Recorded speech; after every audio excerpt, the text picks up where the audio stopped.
अस्सलाम वालेकुम dear students, उम्मीद करता हूँ आप सब खैर आफियत से होंगे। आज का जो हमारा टॉपिक है वो है एक्सरसाइज 2D।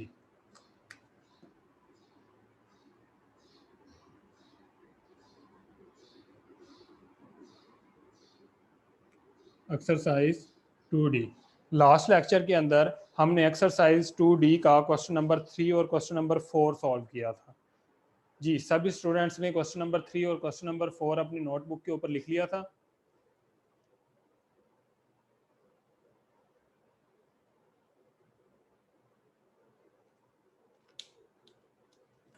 और ये भी आप बताएं कि आपको आवाज़ क्लियर आ रही है।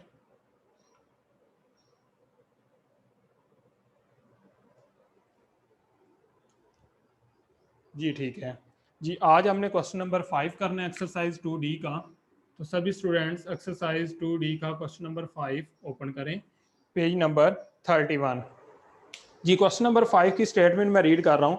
There are 30 student in a class, each brought 2 pens and 7 notebooks in the class.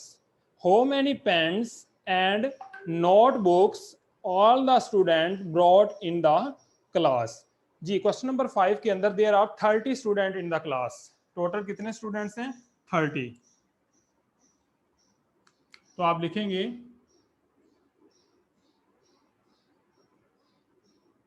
Total students कितने? 30। ठीक है, तो 30 स्टूडेंट्स आपकी क्लास में हैं। ईच ब्रॉट 2 पेन्स, जो हर स्टूडेंट है वो क्या करता है? 2 pens and 7 notebooks in the class. वो परचेज करता है 2 pens and 7 notebooks in the class. How many pens, आपने ये बताना है how many pens and notebooks all the student brought in the class. आपने बताना है कि टोटल जो 30 स्टूडेंट्स ने उसने टोटल कितने पेन्स और कितनी नोटबुक्स को परचेज किया। तो सब आपका फर्स्ट है each students.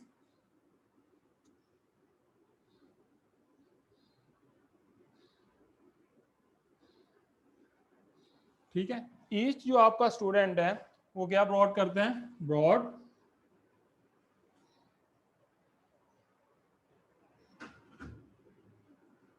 Broad 2 pens and 7 notebooks. 7 notebooks. ठीक है, अब आपने टोटल बताना है तो आप लिखेंगे टोटल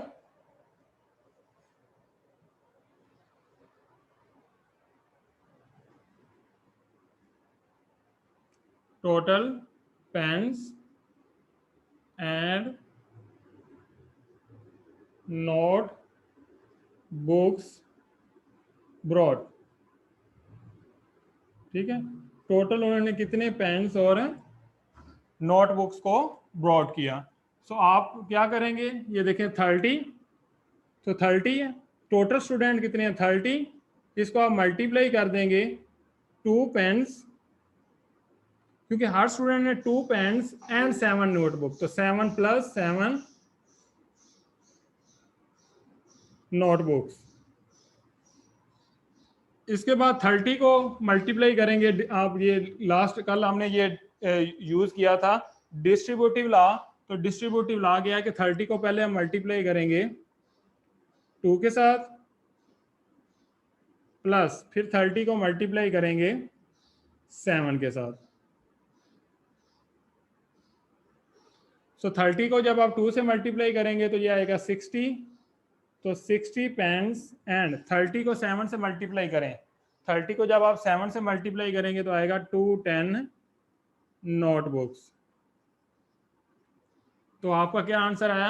आपके टोटल कितने? 60 पेन्स एंड 210 नोटबुक्स। ठीक है, तो ये आपका क्वेश्चन कंप्लीट हो गया। आप इस क्वेश्चन के अंदर सिंपल आपने क्या करना था? आपने टोटल जो पेन्स हैं और नोटबुक्स हैं जो ऑल स्टूडेंट्स ने ब्रॉड किए हैं वो फाइंड करना था। तो आपने 30 को 2 से मल्टीप्लाई किया तो 60 पेन्स आ गए, 7 नोटबुक्स थी तो 7 को 30 से मल्टीप्लाई किया 210 नोटबुक्स आ गई।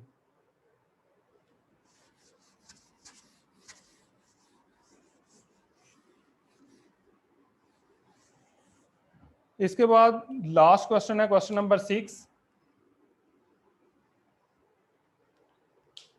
In a marriage hall, there are 20 tables and each table has 4 chairs around it. एक मैरिज हॉल है जिसके अंदर there are 20 tables. Tables कितने हैं? 20.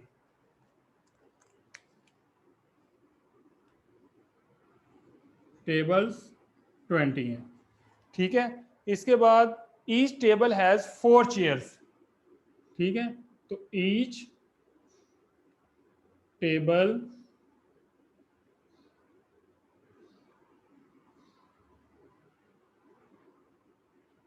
यहां पर लिखेंगे चेयर्स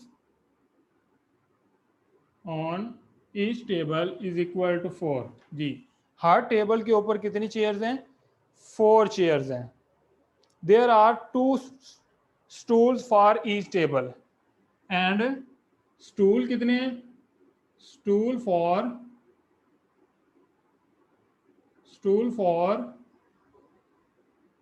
ईच टेबल। जी, कितने स्टूल हैं? 2 स्टूल हैं, ठीक है। Find the number of places where all the people can sit. तो हमने नंबर ऑफ प्लेसेस को फाइंड करना है, तो आप लिखेंगे नंबर ऑफ प्लेसेस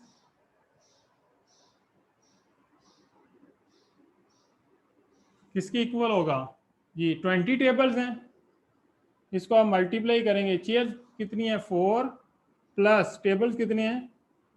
2। इसके बाद डिस्ट्रीब्यूटिव लॉ यूज करेंगे तो 20 multiply by 4 plus 20 multiply by 2।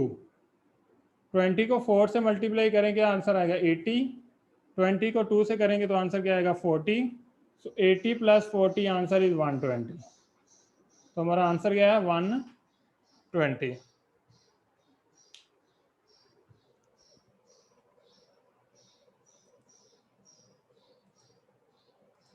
इस तरह आपका चैप्टर नंबर जो 2 है वो कंप्लीट हो गया। जी, किसी भी स्टूडेंट का कोई क्वेश्चन है तो पूछ ले।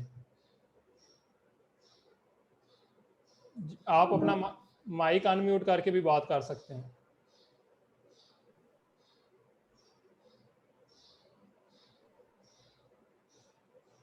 जी, सभी स्टूडेंट्स को क्वेश्चन नंबर 5 और 6 समझ आ गया? Yes sir. ठीक है। हमने जी क्वेश्चन नंबर 5 और 6 में हमने कुछ भी नहीं किया, हमने सिंपल डिस्ट्रीब्यूटिव लॉ को यूज किया है और आंसर निकाल लिया, ठीक है। अब इसके बाद नेक्स्ट आप समरी ओपन करें। समरी को हम रीड आउट कर लेते हैं, क्योंकि इस चैप्टर के अंदर हमने कितनी भी चीज़ों को डिस्कस किया है, जितनी भी डेफिनेशंस की हैं वो आपकी समरी में दी होती हैं, आपके की पॉइंट्स होते हैं ये समरीज। तो इसको आप ओपन करें, इसको हम स्टडी करते हैं। तो सबसे पहले है सर जी, ये समरी जो है हमने ये नोटबुक पे लिखनी है? ये समरी आपने लर्न करनी है, इसको आपने तैयार करना है अच्छे तरीके से। आपने समरी को अपनी नोटबुक के ऊपर लिखने की जरूरत नहीं है, ओके ठीक है। तो ये इंपॉर्टेंट होती है समरी। आपकी जितनी भी डेफिनेशंस आपको एग्जाम्स में आती हैं या कुछ की पॉइंट्स या जो आपके एमसीक्यूज होते हैं वो इस समरी में से आते हैं, और ये जो आपके कॉन्सेप्ट्स हैं वो भी इस समरी में लिखे होते हैं। तो समरी आप निकाल लें। फर्स्ट है natural numbers. Natural numbers are counting number. The set of natural number is n is equal to 1 2 3। सबसे पहले क्योंकि इस चैप्टर के अंदर हमने क्या किया था? नेचुरल नंबर्स को स्टडी किया था। नेचुरल नंबर सबसे पहले हमने स्टडी किया था। नेचुरल नंबर क्या होते हैं? जो 1 से स्टार्ट होते हैं, जिनको हम काउंटिंग नंबर भी कहते हैं, ठीक है। तो सबसे पहले है नेचुरल नंबर।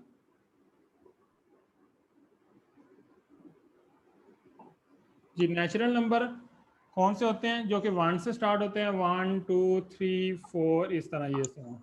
इसके बाद नेक्स्ट देखें, the set of whole number consist of 0 and all the natural number, the set of whole number is. इसके बाद हमने होल नंबर को भी स्टडी किया। अब सारा, क्योंकि हमने इस चैप्टर में जो कुछ भी स्टडी किया उसको हम रिवाइज कर रहे हैं, तो देखें साथ साथ आप भी बताते जाएं, क्योंकि ये सारा सब कुछ आपने पढ़ा हुआ है।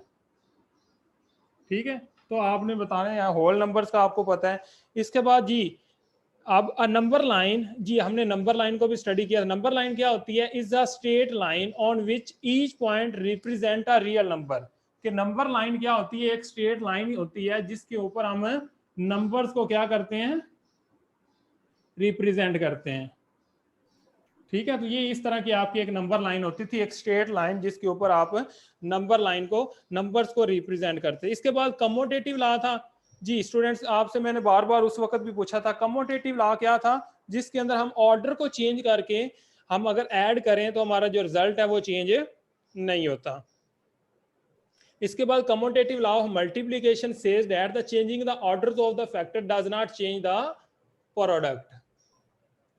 इसके बाद एसोसिएटिव लॉ क्या था? एसोसिएटिव लॉ क्या था? जिसके अंदर हम ग्रुपिंग को चेंज करते थे तो हमारा जो रिजल्ट है वो चेंज नहीं होता था। एसोसिएटिव लॉ ऑफ मल्टीप्लिकेशन भी बिल्कुल वैसे ही है, changing the grouping of the factor does not change the product. ठीक है, ये हमने प्रॉपर्टीज को स्टडी भी किया हुआ है और इनको प्रूव भी हम पहले कर चुके हैं। ठीक है जी, मोस्ट इंपॉर्टेंट ये पॉइंट है, की point, zero is the, zero को क्या बोलते हैं? याद रखना है आपसे, मैंने पूछना है जीरो क्या होता है, जीरो का नेम क्या होता है? जीरो को हम बोलते हैं, जीरो इज एडिटिव आइडेंटिटी। क्या होती है जीरो? क्या होता है? एडिटिव।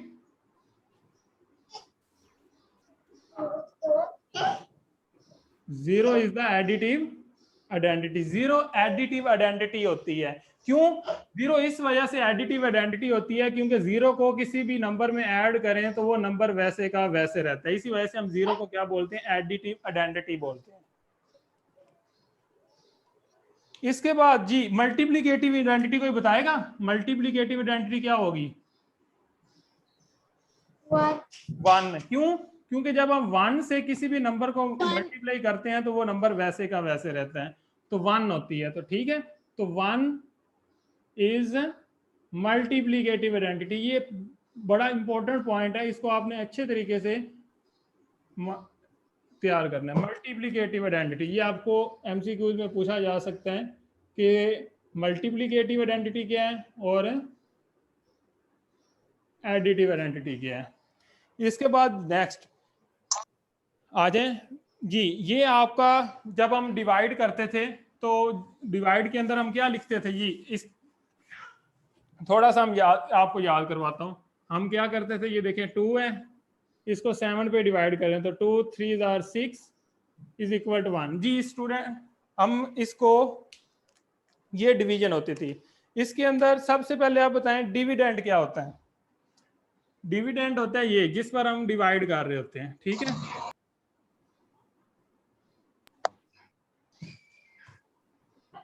ये आपका क्या होता है? डिविडेंड। ये किसके इक्वल होता है? ये इक्वल होता है डिवाइजर। जी बताएं स्टूडेंट, डिवाइजर किसकी, डिवाइजर क्या होता है? ये आपका जी, ये 2 आपका डिवाइजर है। 1 2 3 4। ये आपका डिवाइजर है। इसके बाद इसको मल्टीप्लाई करेंगे कोशेंट। कोशेंट आपको पता क्या होता है?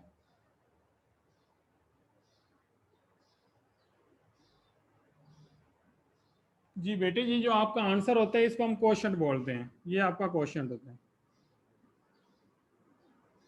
ठीक है, और प्लस कर देंगे रिमाइंडर। रिमाइंडर का आपको पता होगा, रिमाइंडर क्या होता है? ये जो बाकी बचता है, ये आपका क्या होता है? रिमाइंडर। तो ये रूल क्या है? तो वो कह रहा है कि जो डिविडेंड होता है, ये जो डिविडेंड है ये इक्वल होता है किसके? Divisor multiply by quotient plus remainder. देखें, हम चेक भी कर सकते हैं। ये देखें डिविडेंड, बताइएगा क्या है? डिविडेंड क्या है? जिस पर डिवाइड करें जी 7। डिविडेंड क्या है? 7 है। हमने क्या किया? 7 को 2 पे डिवाइड किया है, तो 7 आपका डिविडेंड है। ये किसके इक्वल होगा? ये इक्वल होगा डिवाइजर। डिवाइजर क्या है आपका? और क्वोशिएंट आपका क्या है, 3. और रिमाइंडर आपका क्या है, 3, ठीक है। तो देखें 7 इज इक्वल, 1, ये देखें हम चेक कर लें, 2 को 3 से करें 6 + 1, तो 7 इज इक्वल टू 7। तो ये हमारा रूल है कि जो डिविडेंड है उसको हम किस तरह लिखते हैं, divisor multiply by quotient plus remainder. ये आपने याद रखना है कि डिविडेंड किसके इक्वल होता है, divisor multiply by quotient plus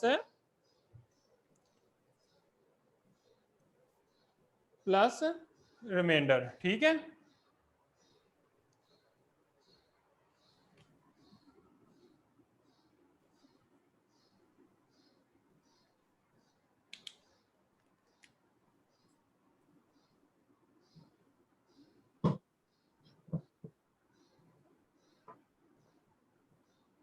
ये मैंने सिर्फ आपको समझाने के लिए एक एग्जांपल ली है। तो देखें ये दोनों चीजें आपस में इक्वल है।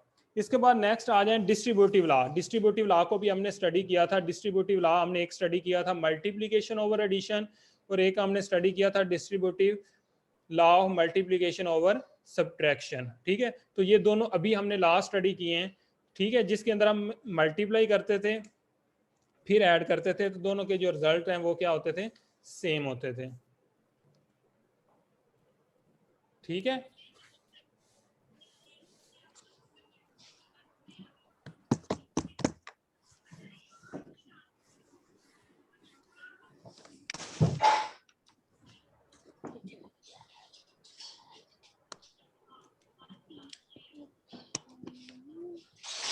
जी स्टूडेंट्स, आप समरी और जो एक्सरसाइज है, एक्सरसाइज आपकी 2D, इसको आपने कंप्लीट कर लेना है, ठीक है। जी किसी स्टूडेंट का कोई क्वेश्चन हो तो पूछ लें। नो, ठीक है, आपके लेक्चर का टाइम हो गया।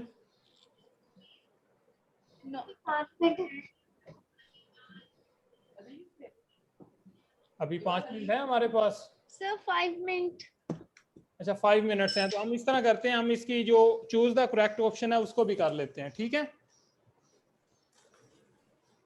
जी चूज द करेक्ट आंसर निकाल लें, उसको हम अभी सॉल्व कर लेते हैं। चूज द करेक्ट आंसर जल्दी से निकालें आप।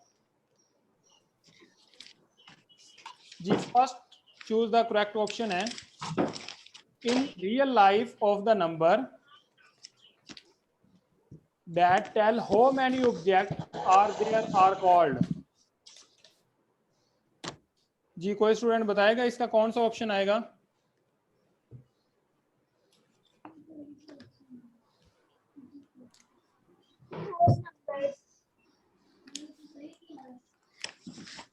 Whole numbers.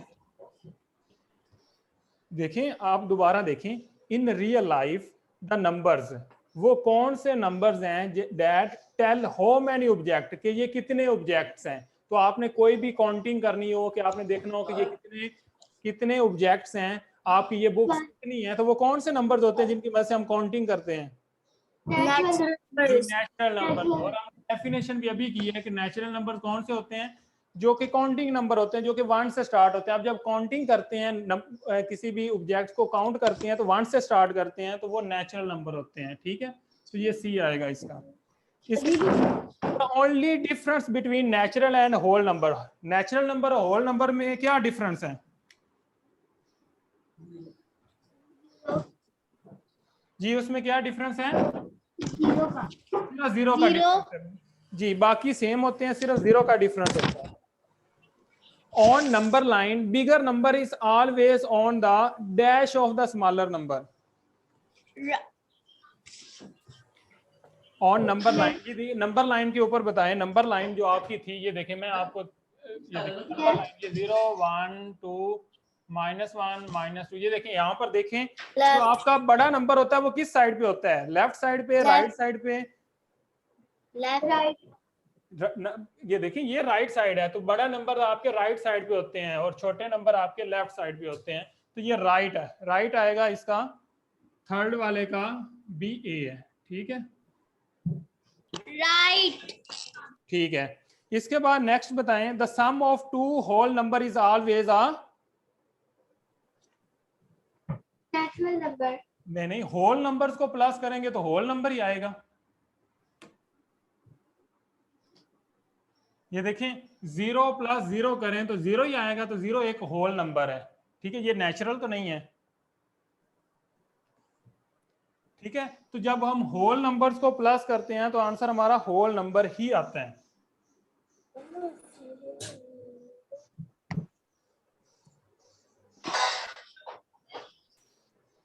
इसके बाद नेक्स्ट बताएं 5, the sum of 0 and a number. जब हम 0 को किसी भी नंबर में प्लस करते हैं तो क्या आंसर आता है? 0 0 0 आता है। ये देखिए 0 5 को 0 में प्लस करें, क्या आंसर आएगा? 0 आएगा। नेट 5 वही नंबर आता है, क्या आता है? वही। तो सेम एज द नंबर, पहला ए पार्ट 5 का ए, वही नंबर आ जाता है। whole number is always a product of two whole numbers. जी, the product of two whole number is always a Whole number. Whole number. Whole number. ठीक है, इसके बाद नेक्स्ट पे आ जाएं। नेक्स्ट आपका क्या? The product of 1 and a number. जी, प्रोडक्ट क्या होता है? Product mean multiply. जब आप किसी भी नंबर को 1 से मल्टीप्लाई करते हैं तो क्या आंसर आता है? Same as the sum. जी, same as the number, sum नहीं, सेम एज द नंबर।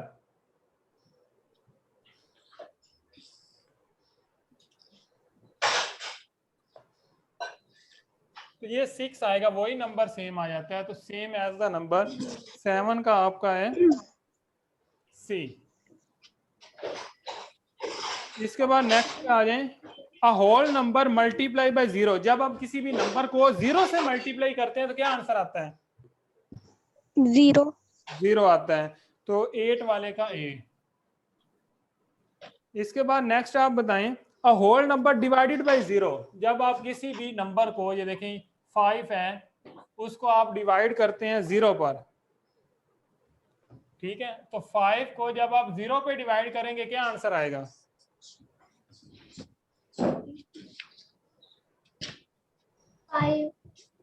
5 को 0 पे डिवाइड करें 5 आता है। 0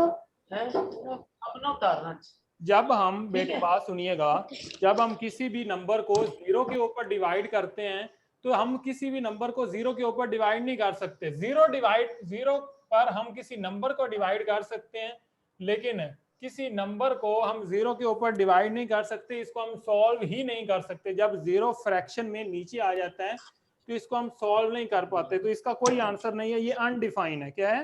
अनडिफाइंड, इसका सॉल्यूशन पॉसिबल नहीं है। इसका पॉसिबल है नहीं है। लास्ट वाला, the number that does not change identity of any number by adding to it. जी, ये अभी बात हो रही थी, the number that does not change identity number by adding to it. जी, वो कौन सा ऐसा नंबर है जिसको हम किसी नंबर में ऐड करें तो उसकी आइडेंटिटी चेंज नहीं होती? मतलब अगर 5 है तो 5 को अंदर कौन सा नंबर ऐड करूं कि ये 5 वैसे का वैसे रहे, ये 5 चेंज ना हो? 0 ठीक है जी, इसी वजह से इसको क्या बोलते हैं? एडिटिव आइडेंटिटी बोलते हैं। आइडेंटिटी इसी वजह से होती है कि ये उसकी आइडेंटिटी को चेंज नहीं करती। तो 10 वाले का ए। ठीक है, इस तरह आपका जो चैप्टर नंबर 2 है वो कंप्लीट हो गया है। इसको आप अच्छे तरीके से तैयार करें। इसके जो MCQs हैं, समरी है, या आपने जितना भी काम इसके अंदर किया है, इसको एक दफ़ा आप रिवाइज कीजिएगा। फिर हम चैप्टर नंबर 3 को कल स्टार्ट करेंगे।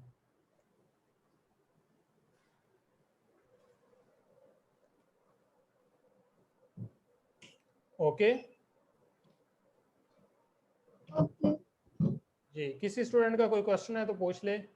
टाइम हमारा हो गया तो हम मीटिंग को एंड करते हैं। No ठीक है, तो अपना बहुत सारा ख्याल रखिएगा। अल्लाह हाफिज़।